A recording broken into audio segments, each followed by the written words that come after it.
This is the wish of all the participants from the Congress, so I have to comply with that. We have our workshop with the title Advocating for Policy Change in Europe. And we have with us Marios Kouloumas, who is an honorary president of Cyprus Federation of Patients Associations and long-time advocate with EULAR Pare. And thank you, Marios, for that. And we have also with us Neil Bedrich, which is the Senior Director of Global Alliance for Patients Access and Chair of Global Remission Coalition.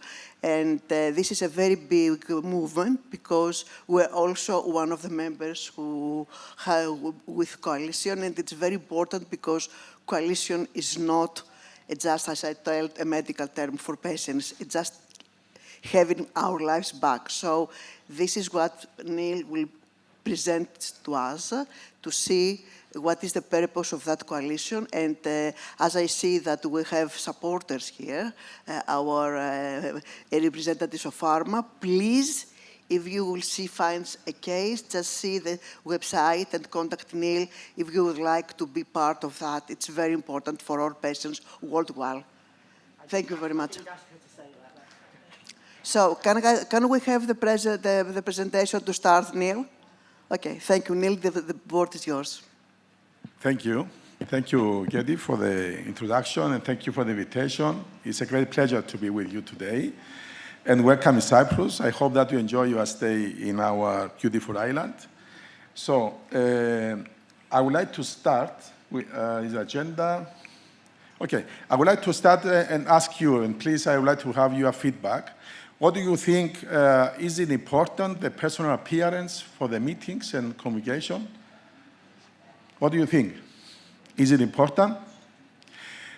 So, okay, because we don't have too much time, I have to be very quick. So maybe somebody will say, no, in principle, it's what you say. It's not how you look, but it's very important.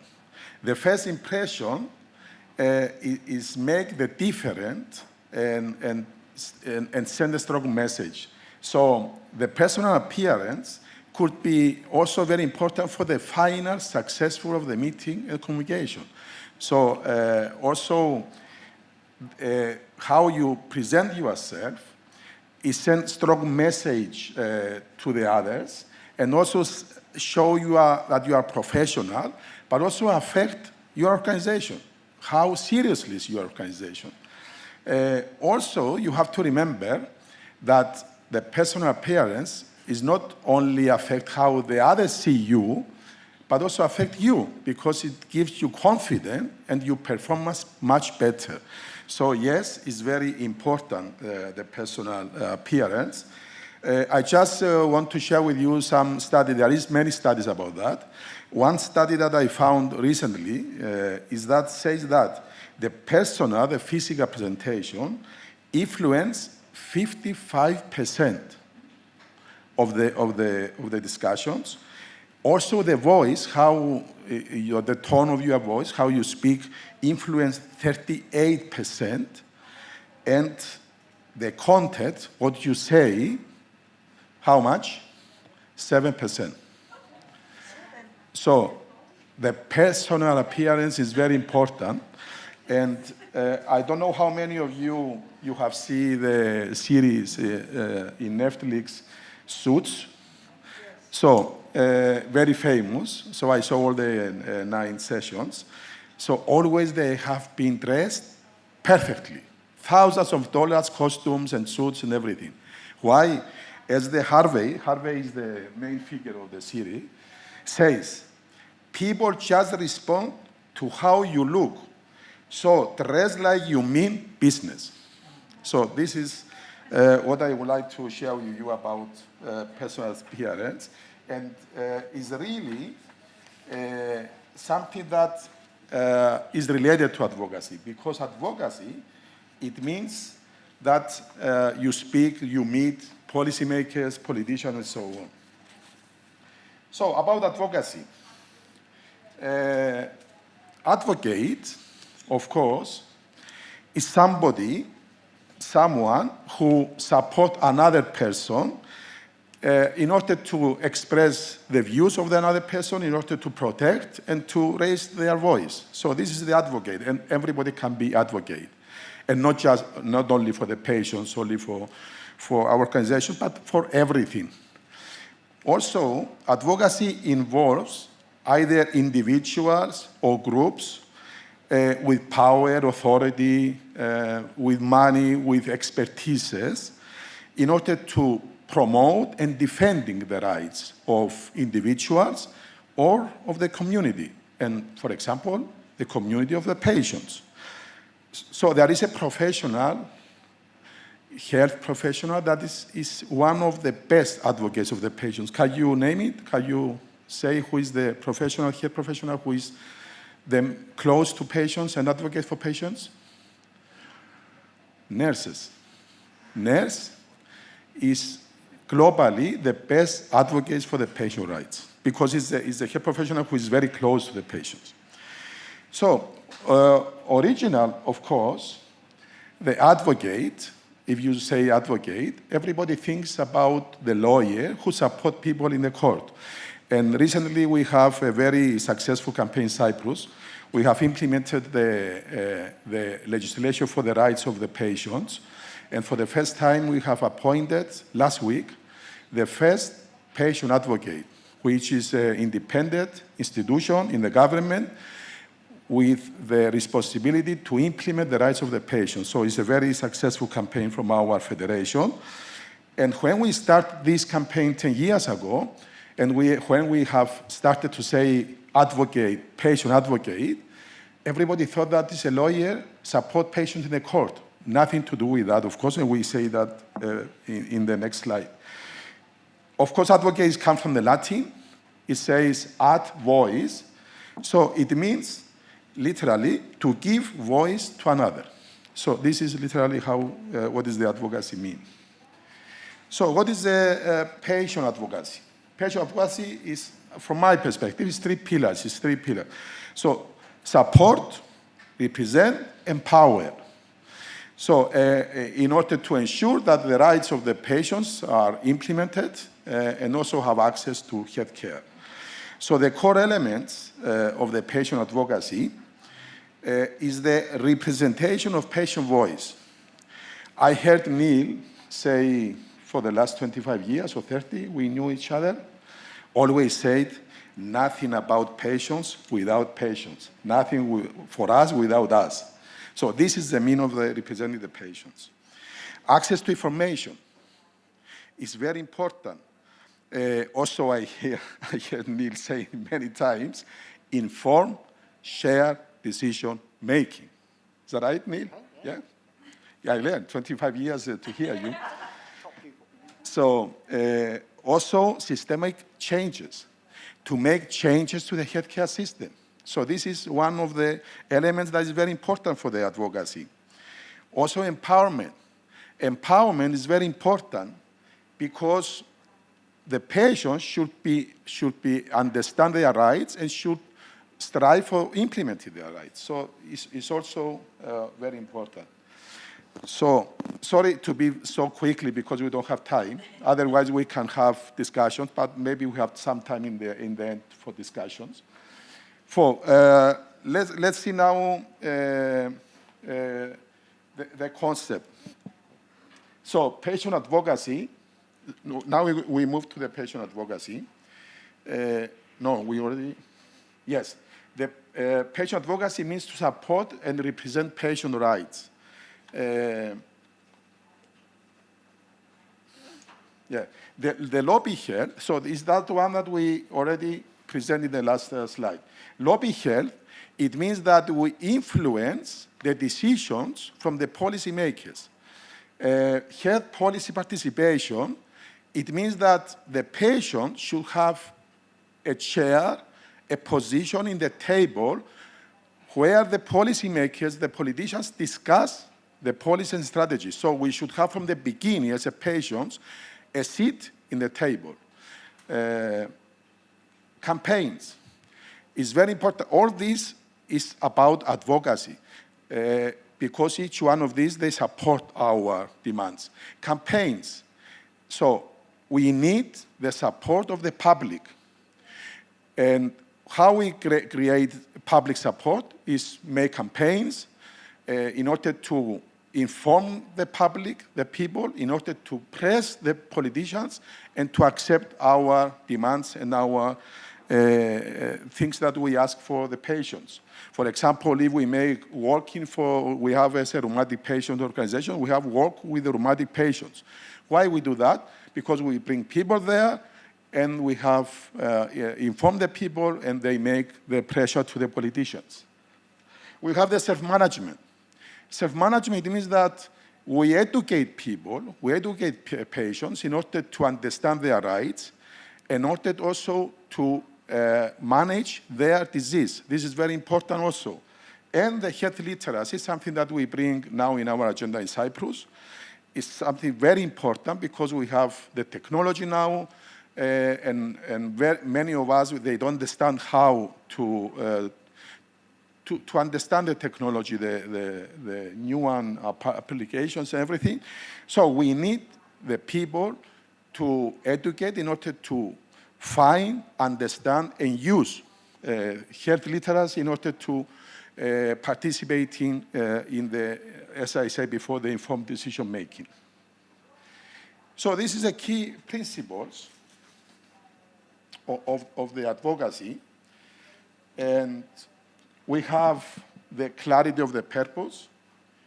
So we should be very clarify with what we ask for. Not just say access to care. Okay, access to care, everybody agrees. But specific what we want. Evidence-based, always when we ask for something, we should have evidence. We should have data. Without data, we cannot say, I would like to have access to these drugs, for example, without evidence that this drug, it makes the difference for the patients. We need to have human-centered storytelling. So if we have patients speak about the examples of living with the disease, this is very strong element in our advocacy work. Strategy alliance and partnerships. We should have partners in our advocacy in order to make stronger our voice. For example, if we strive and we ask for treatments, we can have the doctors with us in order to make our voice more strong.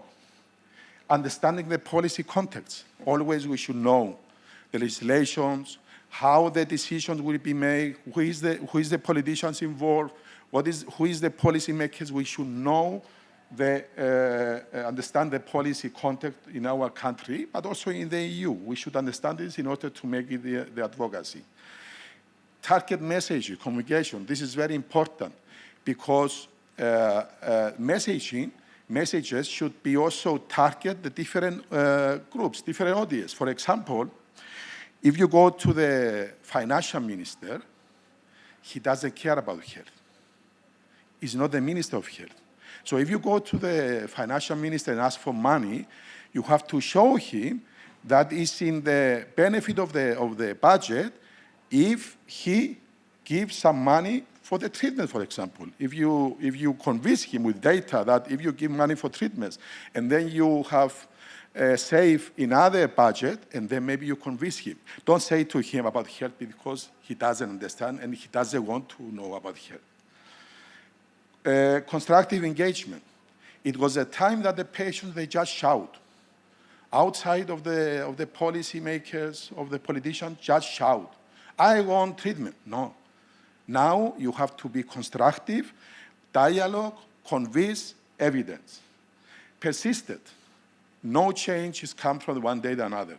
As I said to you about the patient advocate that is appointed by the government last week, that was a campaign for 10 years. We have campaigned 10 years in order to have the final legislation, and at last we have the first patient advocate. Transparency. You have to be transparent. For example, if you take money from the pharma industry, you have to show it. You have to be transparent. You have to declare that. Otherwise, when somebody finds that out, and then they say, they take money from pharma. Transparency is very important. And empowerment, and include everybody in this campaign. And also empower, as I said before, empowerment is the key word in order for the patients and patient representatives to know exactly how they make it and why they make it. So I was very fast. It's okay. Perfect. Thank you.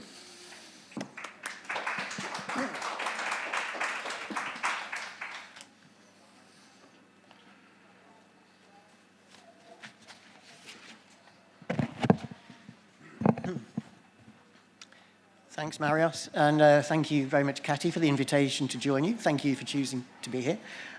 So my name's Neil Bettridge. As Cathy said, I'm based in London, but most of my work for the last 20 years or so has been European and international. And my journey in this world really started when I was around 4 years old, so quite a long time ago now, when I developed juvenile arthritis and was quite severely disabled with it for several years, but was lucky enough when I was around 9 or 10 to hit a remission, and thankfully, combined with effective self-management, I've been able to manage my condition really well since, touch wood.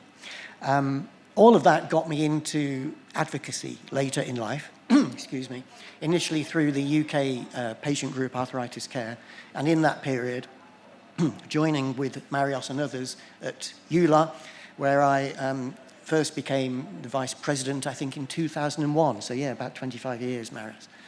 And actually, I remember then a Professor Joseph Smolin, who's currently the editor of the Annals of Rheumatology, and a very, as I'm sure many of you know, a huge figure in rheumatology, addressing the General Assembly of EULAR and saying to the mixed audience of clinicians and patient advocates, advocacy is really important, you need to get to see your health minister, and I tell you what, take a patient with you, because that can really help.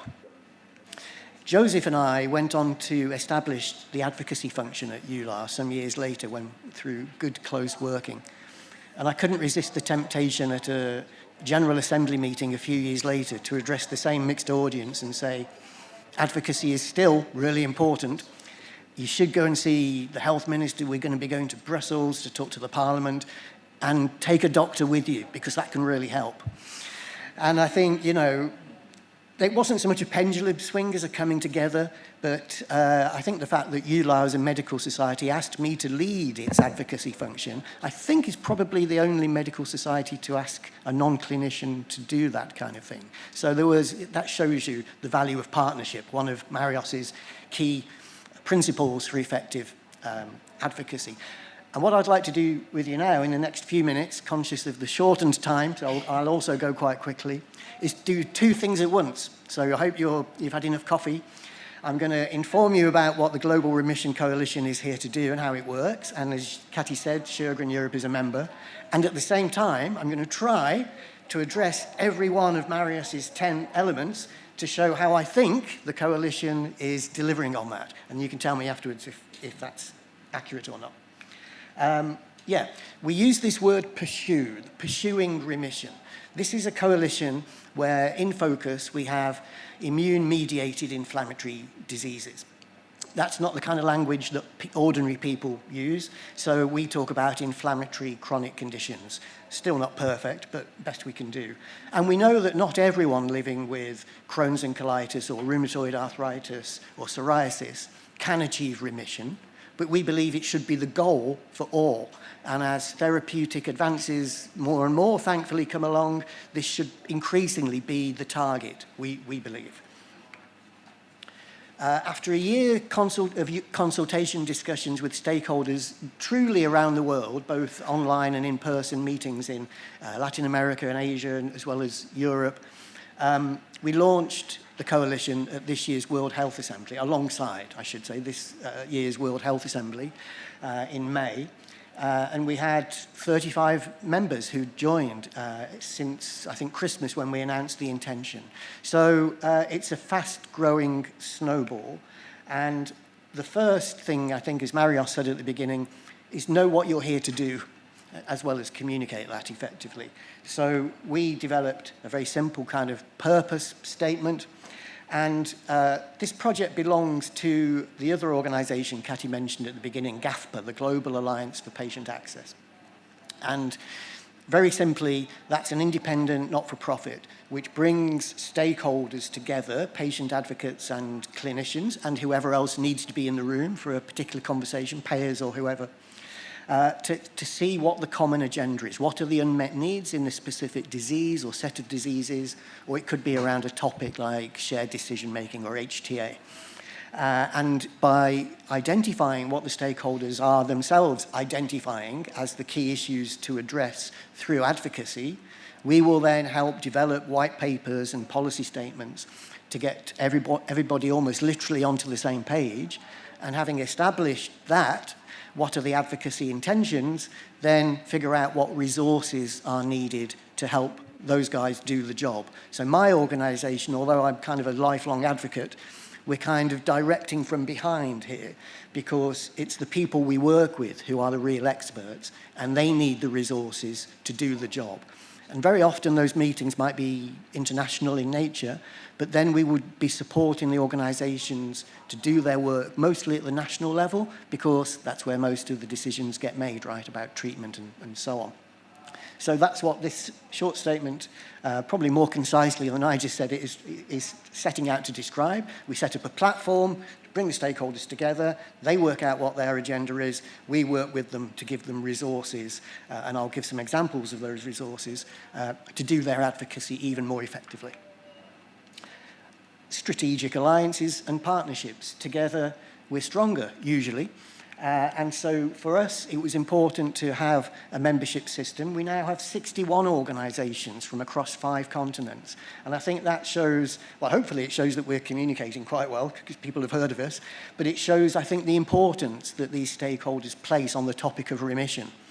And I think in the last 25 years, since the advent of biologics in particular, we've seen a transformed world for people living with conditions, and we know that Sjögren's isn't there yet when you compare it with a condition like rheumatoid arthritis, but we also know the progress is happening, as we heard yesterday and today. Excuse me. And I think it's incredibly important that patients are supported to be aspirational. They should be expecting and demanding better, and I think it's our job to try and create an environment where that happens. My favourite definition of, I agree with every word Marios said about advocacy, but my particular favourite definition of it is it's the pursuit of change in support of a cause. And I think that's what we're here to do. We're pursuing something, there's always more that can be done. We know that change is needed because, let's face it, if you're living with Sjögren's, the world ain't perfect. And there's a cause here to make things better for those individuals. So Marios also talked about evidence-based, and policymakers increasingly want to see this. They're not going to be persuaded only by good arguments given with the human factor, and those things are incredibly important. But underpinning that, yes, absolutely, you need good evidence and good data. So we at the Coalition established a medical advisory council. We need to add nurses to it. I'm taking Marios's point here. We have distinguished rheumatologists from across the globe, and they are there to underpin and support. So the steering committee of the Coalition is led by patient advocates. That's a strategic body that guides what we do. The doctors are there to help support us and provide the evidence they're aware of or identify the gaps. But evidence comes, as we know, in many shapes and sizes. And to persuade policymakers that they should be doing more to support patients with conditions like Sjögren's to pursue remission, we need to give them evidence that's beyond just clinical. So we established last year, even before the coalition was formed actually, as GAFPA, we established an evidence glossary. We didn't have the time and resources and capacity to go and commission new research that spoke to our policy agenda, and I'll explain the policy issues in a moment. But what we could do is commission somebody, and we worked with Open Health, who are extremely efficient, to look at what's already out there, what published, validated evidence data is already out there that speaks to issues like early intervention, for example. And by collating that into one place and then translating it into many different languages, we hope that we've provided some support for advocates at the national level to go and have more informed discussions, evidence-based discussions with their policymakers. And this year, and we intend to do this every year, we updated it because there's always new evidence being published and data coming along that supports the case. And also, we might have missed something the year before. So we've updated it and translated it again, and we intend to keep going with that. And all of these resources I'm mentioning are available on the Global Remission Coalition website. So I'll just pause a moment while a couple of people get their QR code. Our resources, Marios is so right, you know, policymakers don't want the detail. They want to understand the principles, what you're asking, what's involved, and what's in it for them. Is it money or votes? It needs to be one or the other, and ideally both, right? But it's important the information they do get is accessible. So we always try and make our graphics never dumbed down, always evidence-based, but nice and attractive and accessible and not too long. Because the people you're trying to reach are policymakers, general practitioners sometimes, journalists, the general public. None of those people have got the time or appetite to read 20-page documents, right? We need to be concise and clear, which is, again, another thing Marios mentioned. And of course, understanding the policy context.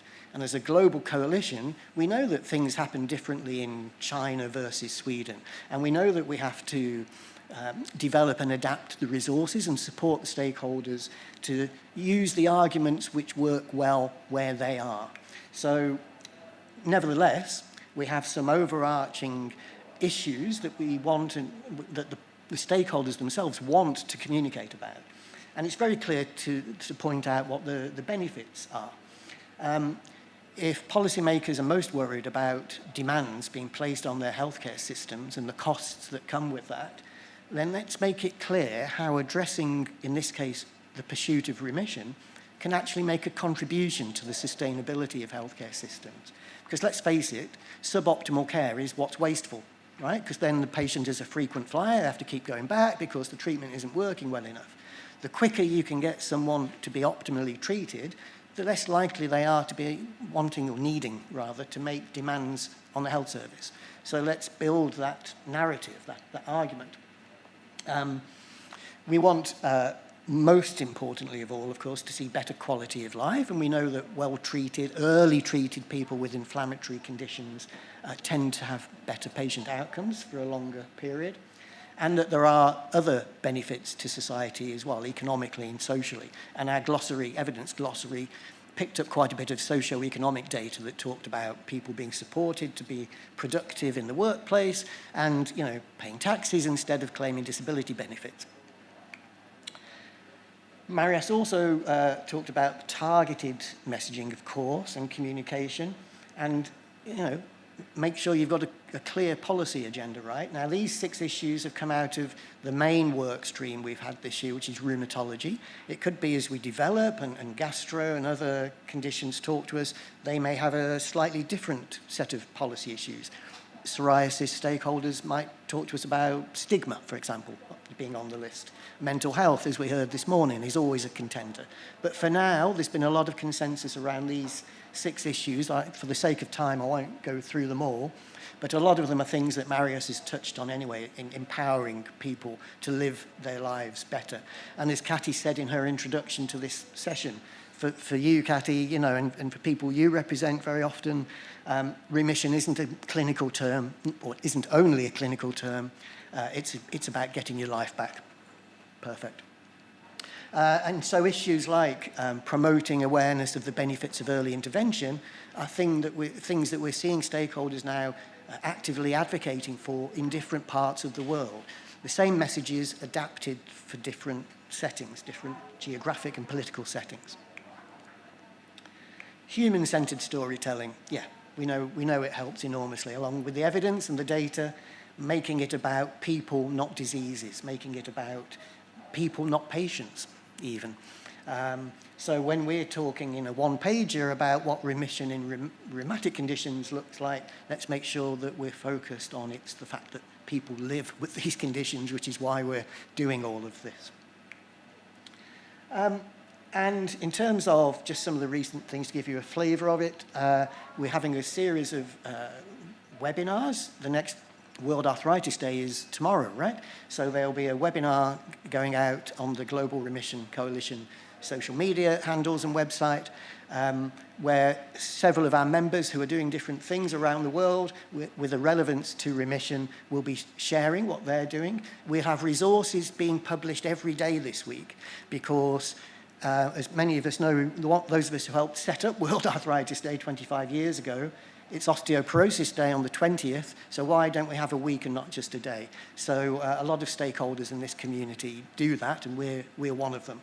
So look out for those new resources. And I don't normally, like any sort of credible, I hope, patient advocate, we don't often talk about our own personal experiences because we're just one of millions, right? But sometimes it can help to illustrate the issue. And because I benefited so much from accidentally hitting remission when I was a child, I felt it was okay to share my own experiences. And there's a Pioneering Patient podcast is the name of it. You can find it on YouTube and Spotify, where I'm interviewed about all of that. And I think that's the way sometimes to use your own personal experience, if it helps to illustrate a broader political or policy issue. Almost there. Persistence and long-term commitment. I mean, Marios, kind of like any experienced advocate, almost, I think, didn't realize he was saying it when he talked about the appointment of the first patient advocate, the first responsible person by the Cypriot government. And he said, when we began this campaign 10 years ago, and that's just normal. You know, these things take 10 years to get to, sometimes longer. Sometimes less time, but sometimes longer than that. And I personally am too old, really, to get involved with any projects that are anything other than ambitious. Haven't got time for anything that's less of a commitment, really. So with the work of the coalition, we have a commitment from our sponsors, and things can change, but a commitment to this being a long-term project. And certainly the organisations and individuals engaged see it as something that is going to take some time. Next year we'll develop a paper on remission, trying to capture the clinician and the patient perspective, because often those definitions of remission are different. The doctor might be talking about biomarkers and imaging results, and the patient might be talking about pain and fatigue, and sometimes they don't always meet. So all of the things we're talking about, all of these activities... Sorry? 2 minutes. 2 minutes left. Remember the EULA rules. Oh, yes. Okay, right. EULA rules. So we'll be, basically, it's a lot of stuff, we're going to keep on doing it. Almost there. I didn't want to miss any of your principles, Marios. So constructive engagement, of course. Get people engaged. I talked about World Arthritis Day. This is what our campaign has been. Very simple, quick video on your iPhone. My name is Ivana. I live in Romania, and because I've achieved remission, I can do whatever.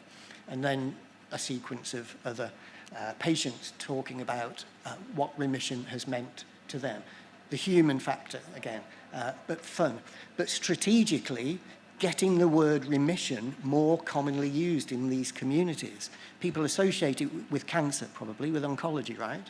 But by making it a more normal concept, almost without people consciously realizing, there's an urgency to treat issue coming in. And there's the thing about, actually, this is really serious disease. And Sjögren's wants the disease to be less neglected, more talked about, with more urgency, right? So this is one way, perhaps, of just getting the importance of the disease and the importance of early and urgent treatment into the discussion. And finally, transparency and accountability. We're proud to work with AbbVie and Merck on this, all the usual rules. We agree on desired outcomes and no editorial control. As Cathy did a nice advert, we're welcoming any interest from other companies, of course. But we feel that we've got a really healthy working relationship with everyone, including the sponsor partners in the coalition. So we're excited about what it might go on to do. And I think now, finally, making it easy for members to engage. So we have regular online discussions for the coalition members, so we're accountable. And things like the World Arthritis Day campaign make it nice and easy and fun to get involved in something that's really important and serious. And anybody who wants to take a closer look, that's how you can have a look at the website, the resources, and I'm pretty much done. And yeah, World Arthritis Day will be going out on those handles, a bit small, but just Google Global Remission Coalition and you'll see it. Whew, there you go. Thank you for your patience and attention, and I'll take a breath. Thank you. Thank you very much, Neil, and thank you very much, Marios. And now the floor is again yours, just to have some questions from the floor, if you would like to ask questions and receive answers. Thank you. Until we had our 10 minutes deduction for bad behaviour or whatever, we were going to ask you to do an exercise about what the key issues are for Sjögren patients and what advocacy actions you thought would be helpful in your organisation or Sjögren's Europe or generally. I don't know whether that's a nice question just to talk about in plenary, but that's the kind of thing we wanted to sort of hear from you about, really, whatever your perspective, whether it's patient, advocate, industry, whatever. Okay, until you find something to say, I would like to add something that is very important in advocacy. Nowadays, it's very important not just to use data, evidence, papers, publications, but also to use real-life data. Is that the right word? Real-life data. So from the experience of the patients. Also in many research, they use now the real-life evidence. So from our patients, we can take this. It's very strong to have this kind of evidence because it's real, it's happening. I can ask one question. Neil, thank you very much for your presentation and congratulations. It is quite new establishment, obviously, with good promises. Is there any plan that you will dedicate like a task force to only Sjögren's disease? I know it's a very overarching remissions subject you have under the coalition, but are there going to be like task forces for specific therapeutic areas? So at the moment, we've worked with rheumatic disease stakeholders as a whole, including Sjögren's, inflammatory rheumatic diseases, and dermatology and gastro. So we would like the coalition to be a framework that's equally welcoming to any and every disease. So if there are good reasons and there's sufficient interest to do that, yes, absolutely. We can expand this to accommodate. It's a bit of a cliche to talk about the coalition of the willing, but if stakeholders want to come together in psoriatic arthritis or Sjögren's, we can make that happen. Yeah, absolutely. Yeah. Can I ask you both the questions as forum experts in advocating? How can we strengthen collaboration between patients, organizations, and health professionals? And the other one, it's more important, on your advocacy experience, what makes an action or a campaign truly effective in influencing decision makers? Because we're doing a lot, but we're not having real KPIs or data showing which is the main point, the main action, who is really effective influencing stakeholders. This is very important for all of us. Yes, from my experience, first of all is to have patients leading the campaigns. If I take the example of in Cyprus, we have established the federations of the patient organizations in 2014, and we have bring all together, partnership also is very important, we have bring together all the national organizations, we have about 40 members, so all the patient organizations, the national is member of the federation, so this is one very strong element of the successful campaign, because all patient organizations, they speak with one voice. I have the honor to be for 3 terms as a president of the federation for 9 years. We have the advisory committee. We have doctors leading our scientific advisory committee, so we have the evidence. And also we have dedicated to our cause, and we have specific campaigns. For example, one of the most important campaigns that we had on that time, it was the implementation in Cyprus of the national healthcare system. And all the other stakeholders was against that. Because in Cyprus, we have established a mono-insurance state healthcare insurance model. So all the other stakeholders was against. The doctors, the nurses, the hospitals, all against. The only one stakeholder was for the national healthcare system. It was the patient organizations, and we have succeeded. That shows how you can, if you are all together, the patients, they have too much power. And I share with you one tip from my personal experience, because I would like to be practical, and this workshop was very practical. We have many tips and the best practice. So back in 2014, we have staff, we have the advisory committee, but we have also marketing, how they call it, agency. We have market agencies support us in our communication strategy.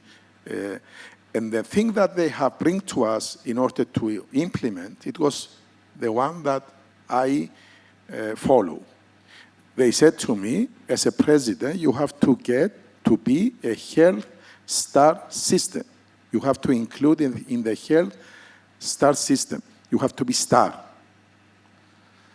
So I have been a star. Now in Cyprus, everybody knows me. So I have been every day in the television, every day in the radios, every day in the newspaper. So whatever is happening here, the journalists, they contact me, and I was in the television every day. I was in 3, 4, 5 different TV every day. And everybody in Cyprus, they know me. Okay, this is not good, because everywhere I go, everybody said, oh, Mr. Gouloumas, how are you? I have this problem. Everybody knows me now in Cyprus. But this is, I think, the key element. And yes, I follow what the marketing agency said to me, and I become a star. And now the Patient Federation, I am not anymore president, I'm the honorary president. Somebody else now is the president. But whatever is happening here, the federation is there. And we have a law, we have passed a law in the parliament that all the government departments, they have to liaise with the federation before they decide for any health policies. And it's true, and he's very kind. He doesn't charge for autographs, so if you want to see him afterwards, it's fine. To your first question, Cathy, about healthcare professionals, I think if you get 100 doctors or healthcare professionals generally in a room together, they'll all complain, probably about the same things: not enough time, not enough resources. Maybe 1 out of the 100 might have the understanding and appetite to want to do something about that. And it's those individuals that I think you need to connect with as a patient organisation or in advocacy activities. That's what I did at EULAR. I mentioned Joseph Smolin. He was that guy. He was the one who had the appetite to make change happen. And I can give you a secret, tell you a secret about what I think is the tipping point in EULAR's history as to how patient engagement, which I think we would agree now is strong there, came about. And it was one of those things, lucky to be in the right place at the right time. I became vice president of EULAR, representing the patient groups, social leagues, as it was called in 2001, against rheumatism. And I immediately put in a document to the president before Joseph, saying it's really important that you clinicians work with the patient organisations. They need organising, they need resource, they need your support. They can bring a lot to everything that you do. And this was considered at the executive committee, and lots of nice, gentle nods. And then at the end of the presentation, it's like, right, epidemiology, clinical training for young rheumatologists. And of course, no discussion, no commitment, no action. Joseph Smolin became elected as president a year later and set out his priorities, and amongst them was advocacy, was being political. So of course, ears pricked up. I went back to my desk, dusted down the hard copy, probably paper, changed the date to, brought it up to date, submitted it almost exactly the same, changed a few words to give the impression it was different. And it was like a bomb going off. It was like, oh, why haven't we done this before? Well, I can tell you why. No, why haven't we done this? We need to go to Brussels. We need to help the patient groups advocate. We're going to start doing that right now. And that, as you know, Marios, changed things. So finding the right individual is a big help. And then doing all the 10 things that Marios talked about. Because sometimes you have to persuade clinicians to get on board as much as you do policymakers, right? The unconverted. Yeah. Very important. The right person in the right in the right timing. And I remember the first campaign, it was a 3A. I don't know how many of you will be involved. Maybe nobody. You are very young. You are very young to do. So it was back in 2004. The first AAA. It was Alliance Against Arthritis. It was our first campaign in Brussels. And may I add, not as a president of Sjögren Europe, but as CEO of a health communication agency, what we realize in Greece, because Greece is my country, is when we have publicity, not only social media campaigns, publicity.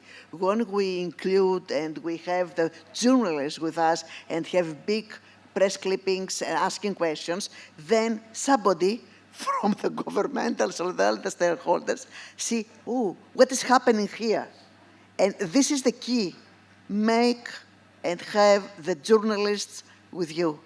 Don't forget publicity. Yeah. Because now we have the trend to forget publicity, the usual press releases or articles, and we have just only social media. No. It's not a panacea, social media. Yep. They don't care about social media. They just read it and something else. Just give publicity. Publicity is the tool to have what you have done again and again and again and again. And use, as I said, KOLs. In our field, we call it key opinion leaders. It's a star. And when we don't have a star, we make a star. Okay? Yeah. And this is the key. And through the publicity, you get power. For example, I can now call the Minister of Health. He answers me. I can speak with him every day. Every time I call him, he answers. And I can call the President of Cyprus. Maybe he's not answering the telephone, but in 2 or 3 days, he called me back and said, what do you want, Marios? This is from the publicity. If you are a public figure, if you are a star, if you are a key opinion leader, yes. And then the politicians, they hear you. Okay, thank you very much. Sorry, we don't have any other time. We have to follow the plan, the time. Ask for everybody, 10 minutes less. Sorry for that, but yes, you were perfect. Thank you very much. We would like again to thank you both and just excuse us for the 10 minutes earlier, but, you know, patience first.